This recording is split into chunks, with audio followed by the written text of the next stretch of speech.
Bismillahirrahmanirrahim. Assalamualaikum warahmatullahi wabarakatuh. Waalaikumsalam warahmatullahi wabarakatuh. Alhamdulillahi rabbil alamin. Wa bihi nasta'in wa nastahdihi. Wa na'udzu billahi min syururi anfusina wa min sayyiati a'malina. May yahdihillahu fala mudilla lahu wa may yudlilhu fala hadiya lahu. Asyhadu an la ilaha illallah wahdahu la syarika lahu wa asyhadu anna Muhammadan abduhu wa rasuluh la nabiyya wa la rasula ba'dah. Amma ba'du. Allahumma 'allimna ma yanfa'una wanfa'na bima 'allamtana wa zidna ilma ya rabbal alamin. Alhamdulillah wa syukurillah. Bersyukur dengan memuji Allah Subhanahu wa taala. Pada hari ini Allah kembali memudahkan kita untuk beraktivitas, memudahkan kita untuk menjalankan tugas utama kita di hadapan Allah, yakni beribadah. Mudah-mudahan seluruh yang kita lakukan mendapatkan ridha Allah Subhanahu wa taala.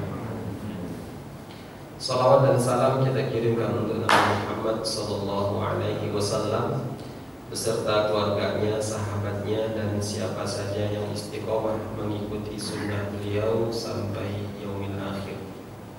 Jamaah salat subuh rahimakumullah, kita awali dengan membaca basmalah. Bismillahirrahmanirrahim.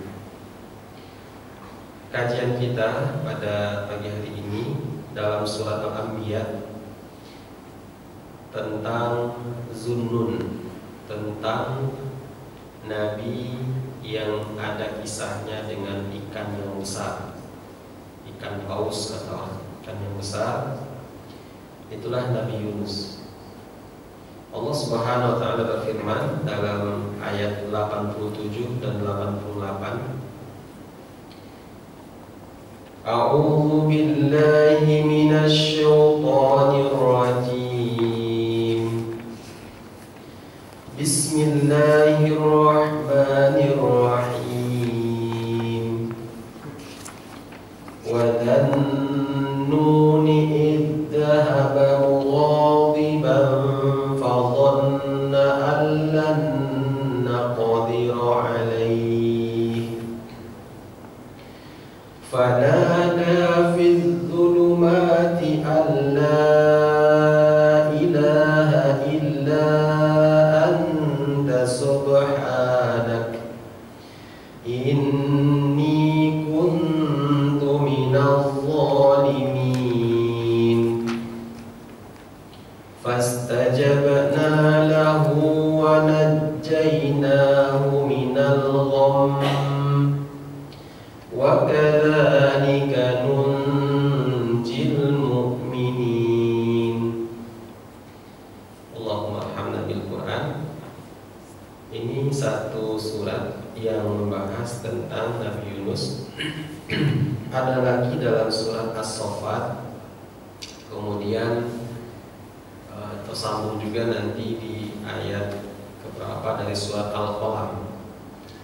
Allah berfirman, satu ayat di situ, fasbir li hukmi rabbika wa la takun ka sahibil hut idh nada wa huwa maghzum. Jamaah salat subuh yang berbahagia, Nabi Yunus ibnu Matta. Yunus ibnu Matta ini salah satu nabi yang diutus oleh Allah Subhanahu wa taala ke Bani Israel. Dan Allah Subhanahu wa taala mengutusnya ke daerah yang bernama Nainawa. Nainawa itu bagian Irak selatan, wilayah Mosul. Ini namanya wilayah Mosul atau Musil disebut. Dan daerah Ninawa itu daerah termasuk yang subur, yang makmur, yang termasuk penduduk yang terbesar juga, daerah Ninawa. Dan masih banyak lagi punya kelebihan-kelebihan yang Allah berikan. Di saat datang Nabi Yunus diutus oleh Allah Subhanahu wa taala, biasa kalau punya kelebihan punya keistimewaan yang ada pada mereka atau pada seseorang, biasanya merendahkan yang lain. Dan Nabi yang diutus oleh Allah itu direndahkan, bukan hanya sekedar direndahkan. Nabi Yunus dihina, Nabi Yunus apalagi dakwahnya tidak diterima, tidak disambut dengan baik oleh kaum Nainawa. Apa kebiasaannya? Kebiasaan dari kaum Nainawa itu, mereka termasuk penyembah patung dan berhala. Dan setiap nabi dakwahnya sama, dakwahnya adalah ke tauhid, mengesahkan Allah Subhanahu wa taala, dan untuk meninggalkan perbuatan syirik. Ani'budullaha wajtanibut taghut. Hendaklah menyembah Allah dan jauhilah taghut, yaitu syirik ini, perbuatan syirik. Kemudian ajakan itu pun, perintah dari Nabi Yunus pun tidak diindahkan, tidak didengarkan. Beberapa tahun ditunggu oleh Nabi Yunus, ditunggu supaya mereka mau beriman. Ternyata sekian lama ditunggu tidak ada yang beriman, kecuali hanya beberapa orang yang bisa dihitung dengan jari. Kecuali hanya beberapa orang saja. Kemudian Nabi Yunus pun melihat karena tingkah laku mereka yang berlebihan, bahkan berusaha membuat makar untuk Nabi Yunus. Nabi Yunus marah. Nabi Yunus marah. Marahnya kenapa? Karena perbuatan dosanya. Marah karena kebiasaan mereka yang tidak berubah, menyembah patung dan berhala itu. Akhirnya Nabi Yunus disebutkan di sini. Nabi Yunus mengingatkan kaumnya, mengingatkan kaum Ninawa itu akan azab Allah Subhanahu wa taala. Dalam satu riwayat disebutkan bahwa Nabi Yunus sudah melihat ada tanda awan yang tebal yang menutupi, terlihat di atas langit. Jadi ini tanda-tanda bahwa akan datang azab Allah Subhanahu wa taala. Nabi Yunus mengetahui hal itu. Kemudian diingatkan, kalian hendaklah bertaubat kepada Allah. Jika tidak bertaubat 3 hari dari sekarang, maka kalian akan mendapatkan azab Allah Subhanahu wa taala. Hal itu pun sudah dikasih ancaman pun mereka enggak takut. Nabi Yunus pergi. Nabi Yunus pergi dalam keadaan marah. Di sini disebutkan dalam ayat 87, idzahaba mughadiban. Idzahaba mughadiban. Ketika itu Nabi Yunus pergi dalam keadaan marah.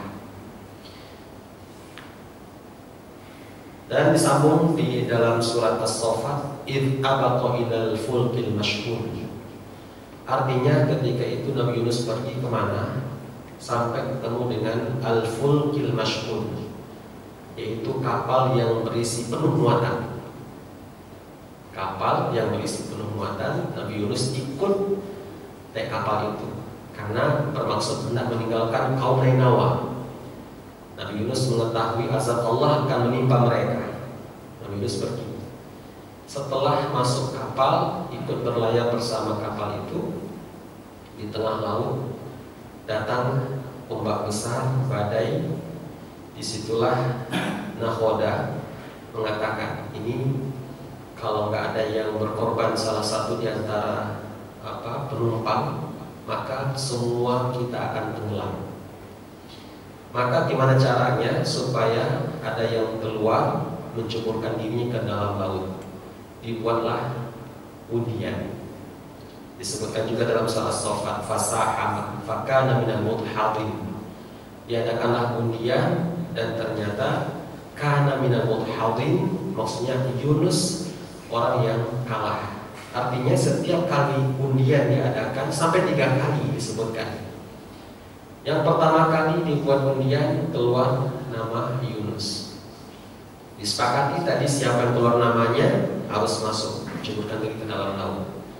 Kemudian orang-orang kenal dengan Yunus. Enggak, jangan Yunus dah, cari yang lain. Diulang lagi.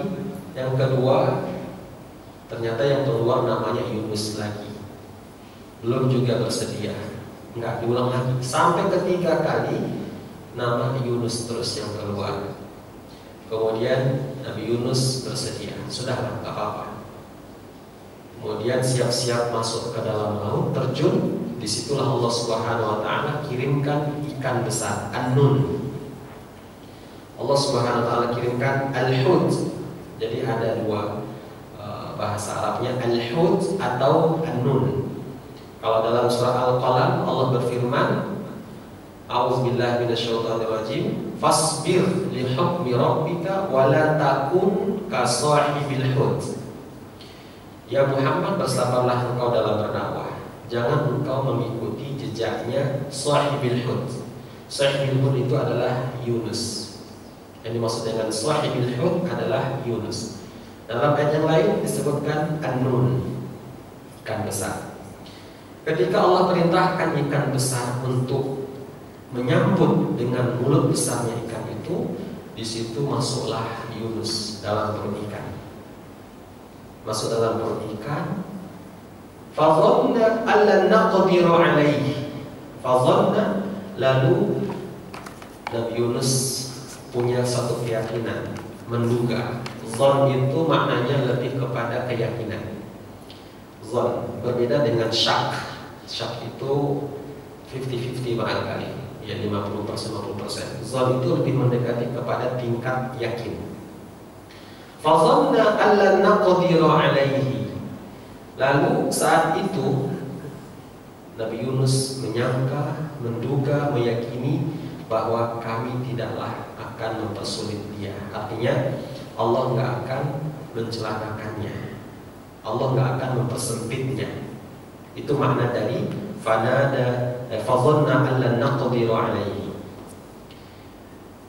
Lalu pada saat berada dalam perut ikan itu, fanada fi dzulumat. Nabi Yunus nada itu maknanya berdoa. Fanada fi dzulumat. Lalu Nabi Yunus berdoa di dalam kegelapan waktu itu. Di sini disebutkan az-zulumat, ini adalah maknanya jamaah. Kegelapan. Jadi bukan hanya satu kegelapan. Yang dimaksud dengan az-zulumat dalam ayat ini adalah sebagaimana disebutkan dalam tafsir, ada 3 kegelapan yang dialami oleh Nabi Yunus. Ini kesulitan yang dihadapinya. Kegelapan yang pertama adalah gelap karena berada dalam perut ikan. Yang kedua, gelap karena berada di tengah malam. 3, kegelapan karena ikan itu membawa Yunus ke dasar laut. Jadi fi dzulumat, 3 kegelapan. Kegelapan di tengah malam, kegelapan dalam perut ikan, kegelapan karena berada di dasar laut yang paling dalam. Ikan besar itu, An-Nun itu, dia membawa Nabi Yunus sampai ke dasar laut. Hingga Nabi Yunus mendengarkan, nah di situ ada kerikil-kerikil di bawah yang paling dasar itu bertasbih. Nabi Yunus karena termasuk orang yang terbiasa bertasbih, memuji Allah Subhanahu wa Ta'ala, langsung terkonek, tersambung. Apa yang dibaca ketika itu? Fanada fi dzulumat. Maka pada saat berada dalam kegelapan itu dan ada yang didengarkan dari luar itu, dari luar ikan, kerikil-kerikil, ada benda-benda yang di dasar laut itu bertasbih. Maka Nabi Yunus membaca doa yang kita mungkin sudah sama-sama hafal. Nah, ini harapannya kita fahami.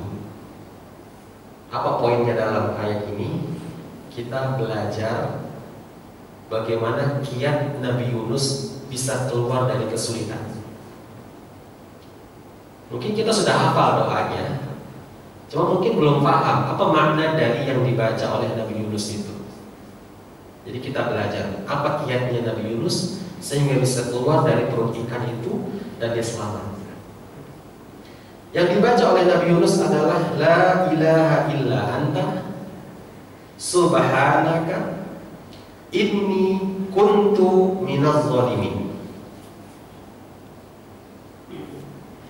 Artinya apa? La ilaha illa anta. Ini adalah tauhid. Yang kedua, subhanaka, bagian dari memuji Allah, bertasbih dengan memuji Allah. Yang ketiga adalah inni kuntu minaz zalimin, pengakuan dosa, mau mengakui bahwa dia sudah berbuat zalim. Nah, jadi kalau kita ambil kesimpulan apa kiat Nabi Yunus untuk bisa keluar dari perut ikan itu, yang pertama adalah Nabi Yunus dia memperbaiki keyakinannya. Dia mencari Allah. Jangan difahami, oh berarti Allah susah dong untuk dicari. Bukan itu maknanya.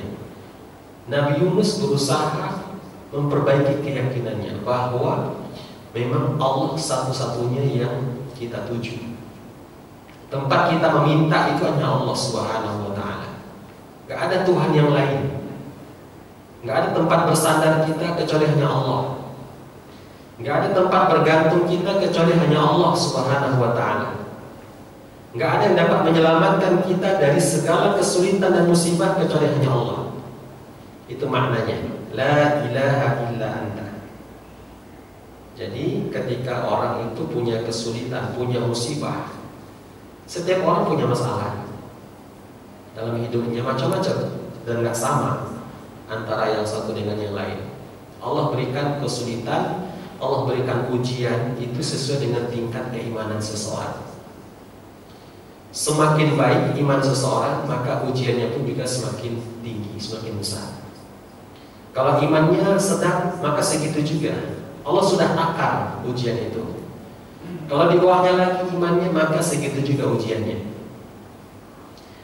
Jadi kalau kita mau segera keluar dari masalah, dari musibah kita, apapun ujiannya, lihat bagaimana Nabi Yunus. Dia perbaiki keyakinannya, akidahnya. La ilaha illa anta. Saat kita mengucapkan la ilaha illa anta, kita bersandar sepenuhnya hanya kepada Allah. Allah Ahad, Allah As-Samad. Dalam surah Al-Ikhlas gimana bunyinya? A'udzubillahi minasyaitonirrajim. Bismillahirrahmanirrahim. Qul huwallahu ahad, Allahus Samad.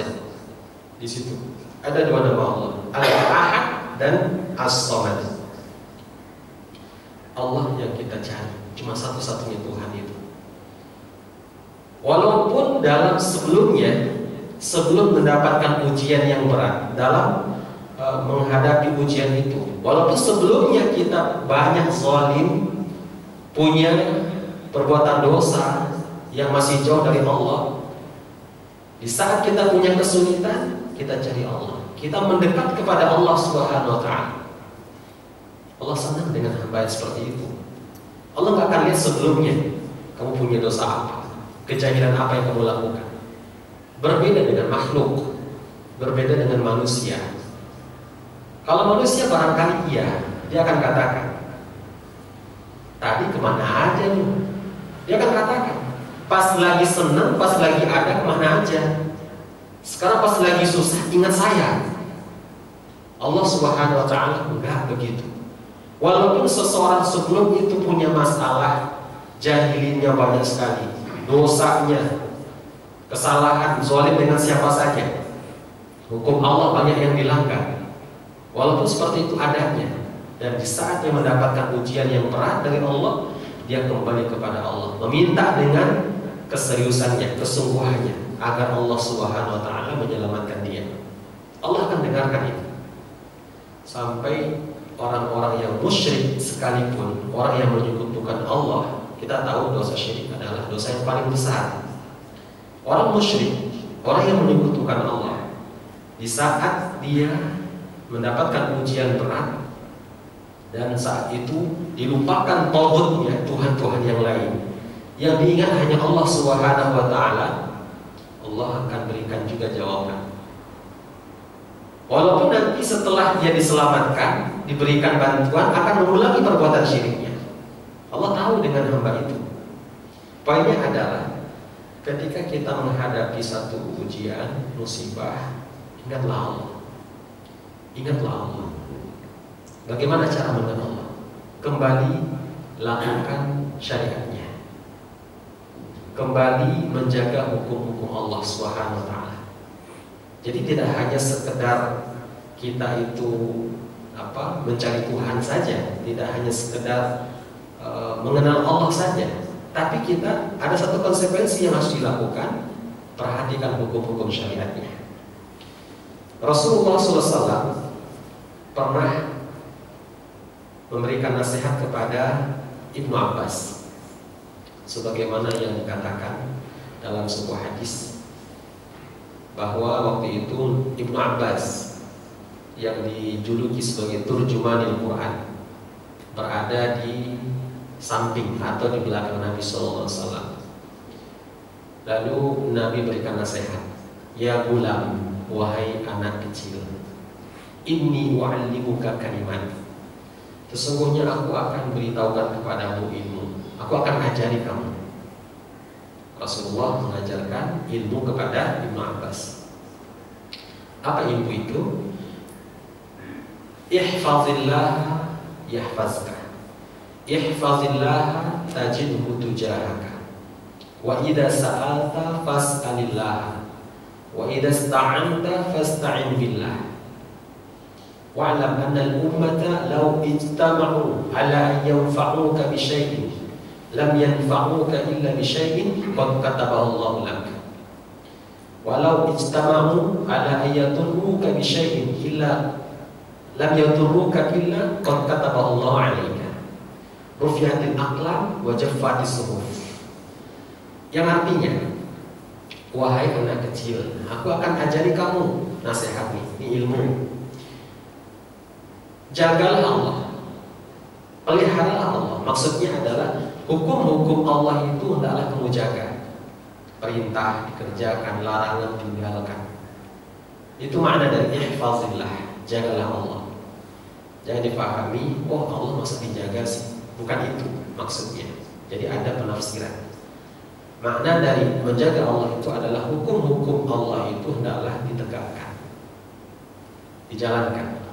Kalau hukum Allah sudah dijalankan, Allah pun akan menjagamu. Allah akan menjaga, melihara. Allah pun akan perhatikan kamu lagi butuh apa, kamu minta apa, Allah akan perhatikan. Ihfazillah tajidhu tujahaka. Jagalah Allah, niscaya Allah akan selalu ada bersamamu, di hadapanmu, dengan pertolongan-pertolongan yang akan diturunkan. Itulah jawaban dari Allah ketika seseorang itu dia menjaga hukum Allah, mendekat kepada Allah, mengenal Allah lebih dekat lagi, maka akan diberikan jawaban. Itulah langkah Nabi Yunus. Kemudian saya lanjutkan lagi pesan Rasul kepada Ibnu Abbas, ketahuilah, wa idza sa'alta fas'alillah. Dan jika kamu minta, kata Rasulullah kepada Ibnu Abbas, mintalah kepada Allah. Wa idza sta'anta fasta'in billah. Kalau kamu minta pertolongan, minta tolong sama Allah. Jadi kalau kita meminta hajat apa saja, minta pertolongan supaya diselamatkan dari musibah, dari kesulitan, minta tolong sama Allah Subhanahu wa Ta'ala. Hilangkan yang lain, tinggalkan yang lain, fokus kembali kepada Allah. Itulah makna dari la ilaha illa anta. Wa'lam annal ummah, kata Rasulullah, ketahuilah, walaupun orang banyak satu kampung, satu wilayah yang bersepakat hendak memberikan kebaikan, keselamatan kepadamu, itu semua nggak akan kamu rasakan. Kamu nggak akan dapatkan itu yang sudah disepakati oleh orang banyak, ingin menyelamatkanmu, ingin berikan kebaikan kepadamu. Itu nggak akan sampai kepadamu. Kamu nggak akan terima itu, melainkan apa yang memang Allah sudah tetapkan untuk kamu. Jadi yang didapat oleh seseorang itu apa yang Allah tentukan. Kalau Allah nggak tentukan buat dia, walaupun orang banyak bersepakat, yuk kita berikan kepadanya, yuk kita selamatkan dia, nggak akan selamat orang. kecuali kalau memang Allah berkehendak menyelamatkan orang itu. Jadi itulah qada, dan kita mempercayai itu qada dan qadar. Demikian juga ada banyak orang, seandainya mereka sepakat untuk mencelakakan dirimu, katakanlah ingin membunuhmu, sesungguhnya itu nggak akan terjadi kecuali apa yang memang Allah sudah tentukan, kamu terbunuh. Inilah ketentuan Allah Subhanahu wa taala. Rufi'atil aqlam wa jaffatis suhuf. Pulpen sudah diangkat dan lembaran pun sudah mengering. Artinya ketentuan Allah itu sudah ada di Lauhul Mahfuz. Ketika kita mengimani, percaya dengan qada dan qadar itu, hidup kita jadi tenang. Tenang. Karena kita bersandar hanya kepada Allah Subhanahu wa taala. Semua itu bagaimana keputusan Allah. Ketika seseorang itu mendekat kepada Allah saat punya masalah, punya musibah, Allah senang kepadanya. Orang-orang yang mendekat kepada Allah dibalas oleh Allah dengan berlipat-lipat. Disebutkan dalam hadis terkait dengan orang yang mendekat kepada Allah. Ada yang datang kepada Allah, dikatakan barang siapa yang mendekat kepada Allah sejengkal, maka Allah akan datang kepadanya dengan sehasta. Barang siapa yang dekat kepada Allah sehasta, maka Allah akan datang kepadanya dengan sedepah. Barang siapa yang datang kepada Allah dengan cara berjalan, jalan kaki, Allah akan sambut dia dengan berlari. Ini balasan dari Allah Subhanahu wa taala. Dan ini yang harus kita pahami. Saat kita punya masalah, udah hiraukan. Jangan hiraukan apa kata syaitan. Jangan hiraukan apa kata syaitan. Kamu gak malu? Syaitan kan selalu begitu. Udah lama kamu berlumuran dengan dosa, masa sekarang kamu datang kepada Allah? Tinggalkan itu. Fokus cari Allah. Hanya Allah Tuhan kita. Yang dapat menolong kita, menyelamatkan kita dari musibah hanya Allah Subhanahu wa taala. Walaupun sebelumnya kita jahil, sebelumnya kita punya banyak dosa, tinggalkan, jangan hiraukan itu. Apa kata syaitan? Insya Allah masalah kita, ujian kita akan segera berakhir. Karena Allah akan berikan jawaban pada hambanya yang serius, yang sungguh-sungguh dalam beribadah kepadanya. Yang pertama, jadi kiatnya Nabi Yunus untuk bisa keluar dari kesulitan adalah dia mengenal Allah kembali. Dia cari Allah. Dia lebih dekat lagi kepada Allah Subhanahu wa taala. Kita sebagai muslim, orang yang beriman, saat menghadapi masalah musibah, jangan cari yang lain. Gak usah cari, udah yuk kita refreshing kemana gitu, enggak. Kembali kepada Allah. Hanya itu yang bisa menyelamatkan kita, yang bisa menyelesaikan masalah kita. Yuk kita ketemuan di mana? Biar hilang stres, panik kepalanya. Enggak. Jangan cari yang lain deh. Kembali fokus menghadap Allah Subhanahu wa taala. Nanti baru kalau ada urusan yang lain silahkan. Intinya yang pertama kali dilakukan adalah kembali mengingat Allah. Punya masalah, kembali kepada Allah. Yang kedua, kiatnya adalah kalau kita baca doa Nabi Yunus itu, la ilaha illa anta. Yang kedua adalah subhanaka. Subhanaka, maha suci Engkau ya Allah. Apa maknanya? Nabi Yunus bertasbih dengan memuji Allah Subhanahu wa taala. Nabi Yunus bertasbih dengan memuji Allah Subhanahu wa taala. Dalam keadaan yang sulit, Nabi Yunus tetap memuji Allah. Dalam keadaan yang susah, kegelapan malam, kegelapan dalam perut ikan, dalam dasar laut, tetap Nabi Yunus memuji Allah Subhanahu wa taala. Dan memang seperti itu yang diajarkan oleh Nabi kita. Pada saat kita suka, pada saat duka, tetap memuji Allah. Senang, lagi nggak senang, tetap memuji Allah. Pas lagi senang, kita memuji Allah. Alhamdulillahilladzi bi ni'matihi tatimmus shalihat. Segala puji milik Allah. yang dengan nikmatnya maka akan sempurna segala bentuk kebaikan. Itu nasnya, redaksinya dari Rasulullah SAW. Alhamdulillahilladzi bi ni'matihi tatimmus shalihat. Segala puji bagi Allah yang dengannya apa yang Allah berikan maka menjadi sempurna segala bentuk kebaikan. Ini pujian kepada Allah saat mendapatkan sesuatu yang kita inginkan, tercapai target kita, rencana kita terwujud, maka pujilah Allah Subhanahu wa ta'ala. Pada saat lagi gagal, bangkrut usaha, bisnis nggak lancar, kita ternyata mendapatkan ujian besar, terkena musibah, terkena sakit, maka tetap memuji Allah Subhanahu wa ta'ala. Maka bagaimana bacanya? Alhamdulillah ala kulli halin. Memuji Allah. Di awal kata itu alhamdulillah. Ala kulli hal sambungannya. Di awal tadi kalau mendapatkan yang kita senangi, yang kita inginkan, alhamdulillahilladzi bi ni'matihi tatimmus shalihat. Dan ketika mendapatkan kesulitan, gagal usaha kita, tetap memuji Allah, sambungannya berbeda. Alhamdulillah ala kulli hal. Artinya segala puji milik Allah dalam segala hal, dalam segala keadaan. Apa sih untungnya kalau kita memuji Allah? Tentu banyak sekali. Kita akan diuntungkan sendiri. Kita akan mendapatkan manfaatnya. Ketika mendapatkan sesuatu yang kita senangi, yang kita capai, yang kita rencanakan itu tercapai, kalau kita memuji Allah, maka Allah Subhanahu wa ta'ala punya janji. Kalau orang itu mau mensyukuri nikmat yang ada, dia memuji Allah saat diberikan kesenangan, dia dekat kepada Allah, dia akan semakin lebih baik lagi ketika diberikan kesenangan, diberikan kebaikan. Allah akan tambahkan dengan nikmat-nikmat yang lain. Itulah janji Allah. Untungnya itu. Apa sih untungnya orang memuji Allah ketika pas lagi senang, pas lagi bahagia mendapatkan sesuatu yang kita inginkan? Allah akan tambahkan lagi nanti.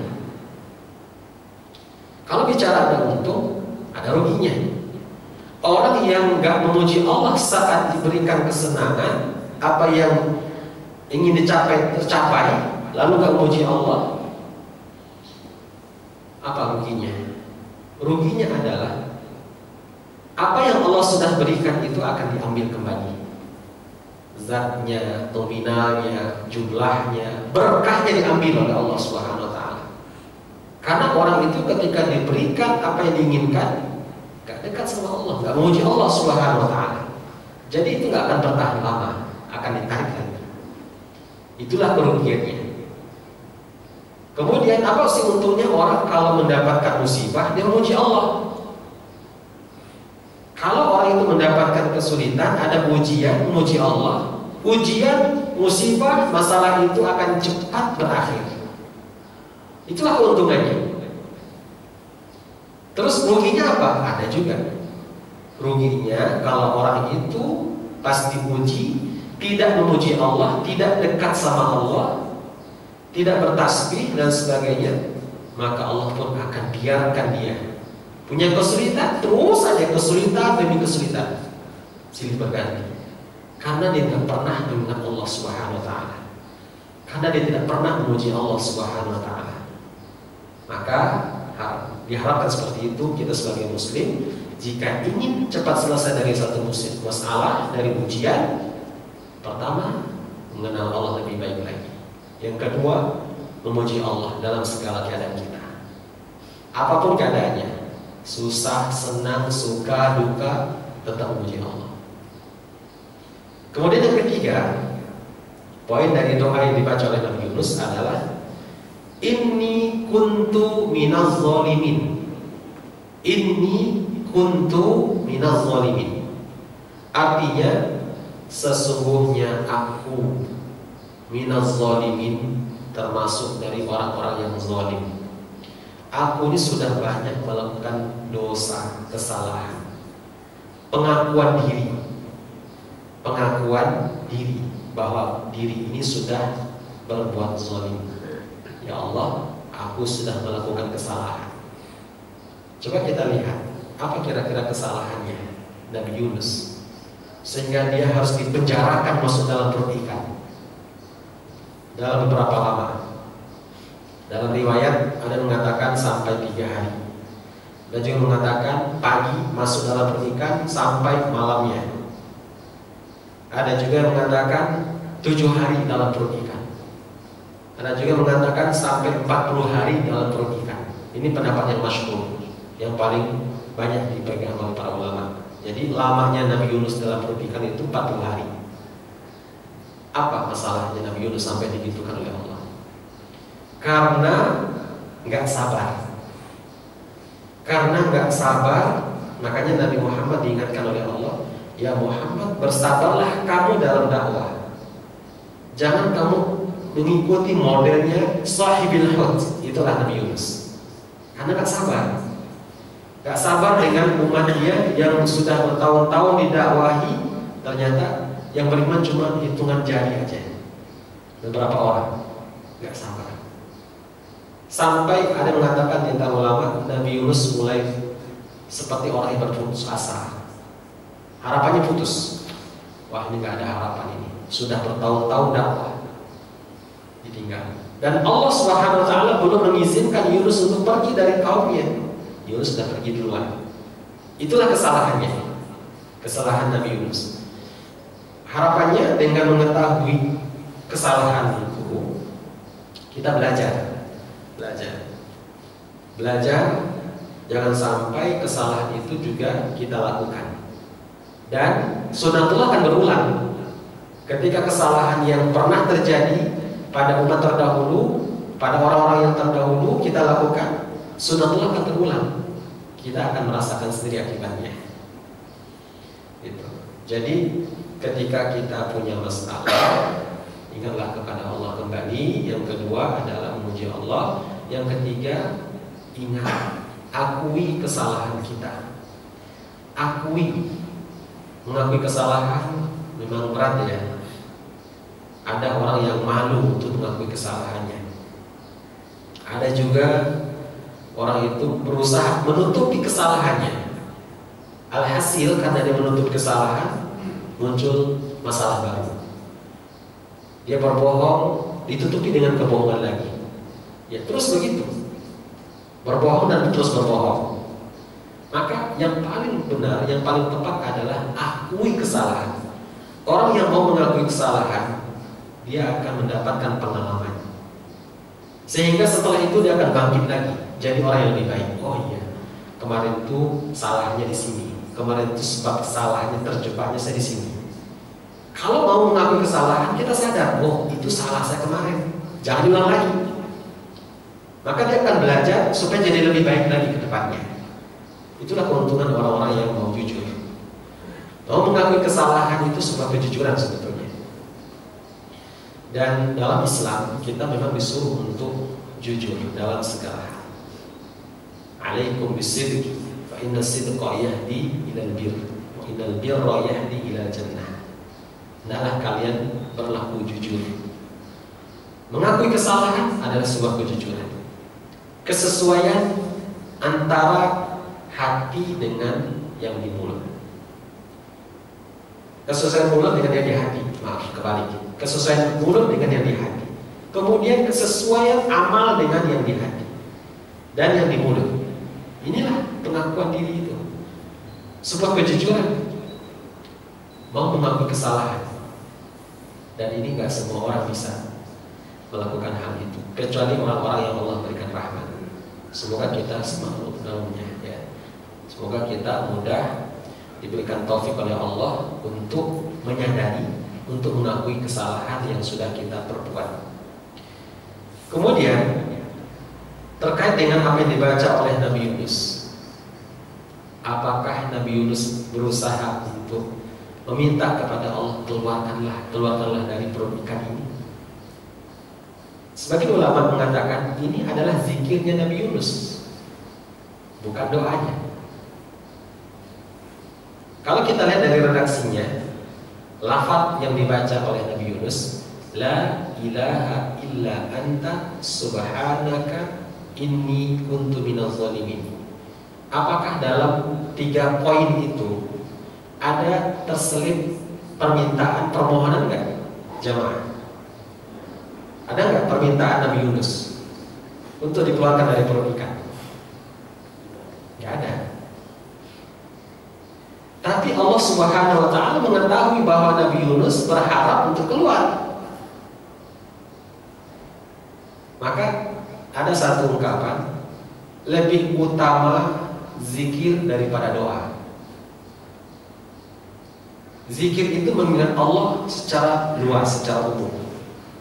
Hatinya, lisannya, tindakannya, semuanya disesuaikan dengan hukum Allah Subhanahu wa ta'ala. Dia ingat Allah dalam segala keadaan. Itu lebih afdol daripada berdoa. Tapi kalau bisa, idealnya adalah zikir perbanyak, tambahkan dengan doa. Zikir diperbanyak, kemudian tambahkan dengan doa. Karena orang-orang yang nggak berdoa juga nanti dikatakan sebagai orang yang sombong. Gitu. Pada saat waktu yang sempit, kita harus segera berangkat. Sholat subuh misalnya, sholat subuh. Usai sholat subuh, apakah saya ini zikir atau doa? Kira-kira mana yang kita dulukan? Habis sholat subuh harus segera berangkat. Zikir atau doa yang kita pilih? Kita belajar dari Nabi Yunus nih. Nabi Yunus dengan berzikir, Allah Subhanahu wa ta'ala akan berikan keselamatan, dikeluarkan dari perut ikan. Yang utama adalah zikir. Doa bisa di waktu yang lain. Walaupun kita nggak sempat berdoa, Allah tahu kita tuh butuh apa. Misalnya dalam perjalanan ingin dilancarkan, dimudahkan urusan kita. Dengan zikir kita, insya Allah Allah akan mudahkan itu. Beda dengan doa. Doa dia hanya meminta kepada Allah, minta aja. Jadi orang-orang yang meminta dengan orang-orang yang berzikir ini berbeda. Orang yang berdoa itu kan ada ketentuan-ketentuannya. Doa itu ada yang diterima oleh Allah, ada yang ditolak, ada yang dikabulkan langsung, ada yang diganti, tergantung kondisi.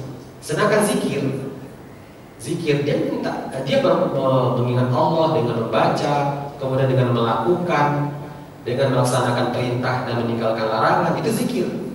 Termasuk kita iktikaf habis subuh ini di masjid, menyimak thalabul ilmi, mengkaji ayat Allah dalam surah Al-Anbiya. Ini adalah zikir namanya. Walaupun Bapak semuanya enggak membaca apa-apa, cuma mendengar. Ketika mendengar kajian itu disebut zikir. Karena dengan mendengarkan kajian itu membuat kita jadi lebih dekat, seperti baterai yang dicas kembali, punya semangat baru, mendapatkan petunjuk, bimbingan bagaimana menjalani kehidupan ini. Jadi zikir itu lebih utama. Dan yang lebih utama lagi adalah zikir kita ditambah kemudian dengan doa. Jamaah salat subuh yang dimuliakan Allah Subhanahu wa ta'ala. Di dalam hadis, setelah ini kita buka sesi tanya jawab. Dalam hadis kaitannya dengan doa yang dibaca, zikir yang dibaca oleh Nabi Yunus alaihissalam, fa innahu lam yad'u biha muslimun rabbahu fi syai'in qat illa istajaba lahu. Hadis dalam riwayat An-Nasa'i dan At-Tirmizi juga, yang artinya sesungguhnya tidaklah seseorang muslim berdoa atau memohon kepada Rabb-Nya dengan diawali atau dibarengi doa itu untuk meminta kebutuhan apapun, melainkan Allah akan memperkenankan doanya. Saya ulangi, sesungguhnya tidaklah seorang muslim berdoa kepada Rabb-Nya dengan diawali atau dibarengi doa itu untuk meminta kebutuhan, melainkan dia akan memperkenankan doanya. Ini sebagaimana ayat yang terdapat dalam surah Al-Anbiya tadi, wa kadzalika nunjil mu'minin, yang artinya dan demikian itulah kami selamatkan orang-orang yang beriman. Jadi Allah punya cara untuk menyelamatkan orang-orang beriman seperti yang dilakukan oleh Nabi Yunus. Kalau orang beriman itu punya masalah dan ini mengikuti jejaknya Nabi Yunus, Allah akan selamatkan. Inilah makna dari ayat wa kadzalika nunjil mu'minin. Dan demikian itulah kami selamatkan orang-orang beriman dengan cara itu. Dan Rasulullah mengatakan, tidaklah orang muslim itu yang berdoa dengan doanya seperti doa Nabi Yunus, apalagi diawali dengan doanya Nabi Yunus, lalu berdoa kepada Allah Subhanahu wa taala, melainkan doa itu akan diperkenankan, akan dijawab oleh Allah Subhanahu wa taala. Nah, ini usahakan ketika kita sudah hafal dalam berdoa boleh ini diselipkan. La ilaha illa anta subhanaka inni kuntu minaz zalimin. Dan saat melafalkan doa itu kita harus langsung connect, paham bahwa makna dari la ilaha illa anta cuma Allah yang saya cari. Yang saya harapkan cuma Allah, gak ada yang lain.